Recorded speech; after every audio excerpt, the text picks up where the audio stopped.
The 1990s produced a lot of unique imagery. Over-the-top advertisements, classic chupo Nicktoons, colorful wardrobes, and what about these bricks? Seriously, these bricks were everywhere in 90s video games. From Banjo-Kazooie and Final Fantasy VII to Turok and Mortal Kombat 3. The exact same bricks are in dozens of games. They even found their way onto a German board game. 30 seconds ago, you probably never noticed these bricks' prevalence. But in July 2020, a group of internet sleuths sure noticed, and they got curious. Never mind that they're just rocks. Why were competing studios and competing franchises using the same graphic? Take a look underneath these innocuous bricks and you'll uncover a rabbit hole. The cartoonish, magical imagery from your childhood is a lot more realistic than you once thought. Welcome to Texture Archaeology. Textures are those images on surfaces in video games or renders. The job of a texture archaeologist is to find what source photograph a texture originated from. Kind of like learning the Paramount logo exists in real life. The act of identifying textures used in pieces of media has been around for a while, but it didn't gain momentum until July 5th, 2020 with a single tweet from Ecumber05.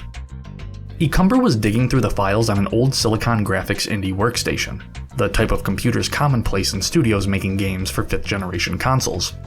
One of the files looked strangely familiar to Ecumber. It was a texture that appeared in the 1996 classic Super Mario 64. In that game, when Mario puts on the metal cap, he becomes shiny. Hardware at the time was too underpowered to do real-time reflections, so to achieve the metallic look, developers simply coated Mario in a texture that looks reflective. Prior to Ecumber's discovery, nobody could tell exactly what the metal texture was. The game's file was just too tiny to make out. But now with the full-size image, it's clear the reflection is a fisheye view of a garden. This was a pretty cool new discovery for a 24-year-old game. Artist Fanamel caught wind of this news. At the time, Fanamel was creating high-definition textures for the Render 96 PC port of Super Mario 64. If the metal cap texture comes from a real-life photograph, maybe other textures do too. Finding these would certainly make creating HD textures easier. Over the next couple weeks, Fanamel passively checked any and all Silicon Graphics files in hopes of finding matches like Ecumber. The results were disappointing. Then, Fanamel had a thought. Nintendo is a Japanese company, so maybe Nintendo sourced their textures from Japanese texture CDs. Texture CDs are discs packed with photography, often purchased by graphic designers for use on their projects. They were the precursor to stock photography websites. All it took was one Google search to blow this wide open.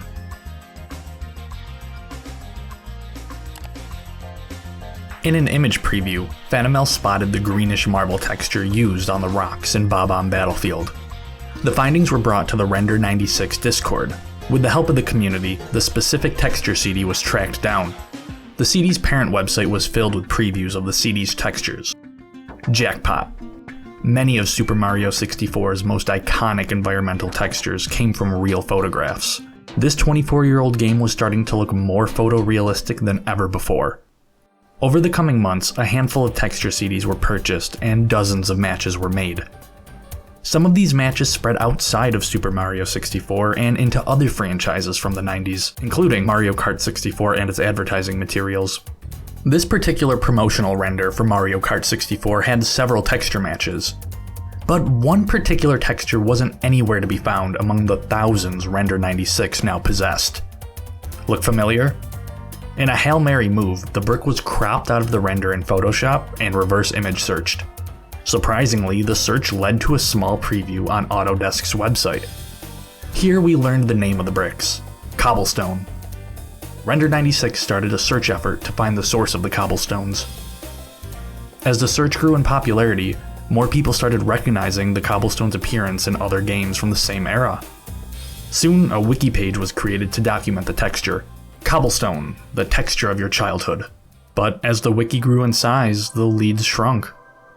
For months, the search would drag on. The community's faith, much like the cobblestones, was starting to crack. That is, until February 11th, 2021.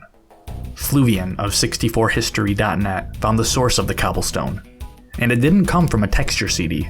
It came from a program called Alias 3. Alias 3 was a high-end software suite developed by Alias Research Group in 1993. In 2006, they merged with Autodesk. That would explain the appearance on Autodesk's website.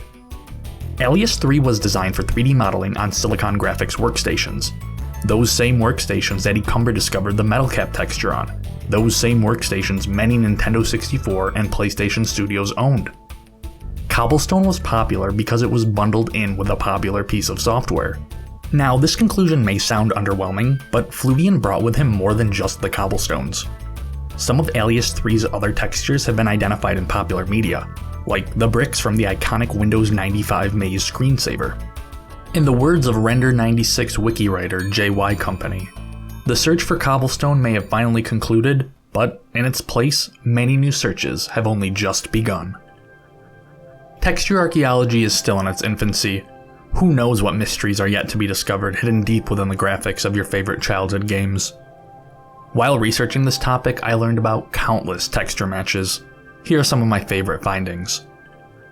Texture matching is a lot like finding a needle in a haystack. This haystack from Legend of Zelda: Ocarina of Time.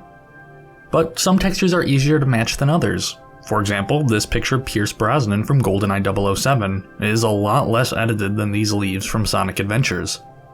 Speaking of heavily edited, the runner in this Windows 10 wallpaper was photoshopped in. In February 2021, Karen Lohr, a texture artist at Valve, released the source photography from the Half-Life textures. But some source photographs are probably better left unviewed, like the SpongeBob palm tree texture that's made of actual feces. Sorry if that was unappetizing, but here's something tasty. The fruits from Super Smash Bros. Some artists take second helpings. This Sinine Pond Mountain is used in the Mario Kart 64 track, Yoshi's Valley, and its peak is used in Jolly Roger Bay. The tiny planets in the Super Mario Galaxy logo have been identified, and they come from the same CDs as the initial Super Mario 64 findings. Over in Whomp's Fortress, the dirt texture was identified, but it comes from an unknown gooey substance. Lastly, Charlie CN showed us you can visit Wet Dry World in real life. It's Shivam, Yemen, though the image library where Nintendo got this photograph is still a mystery.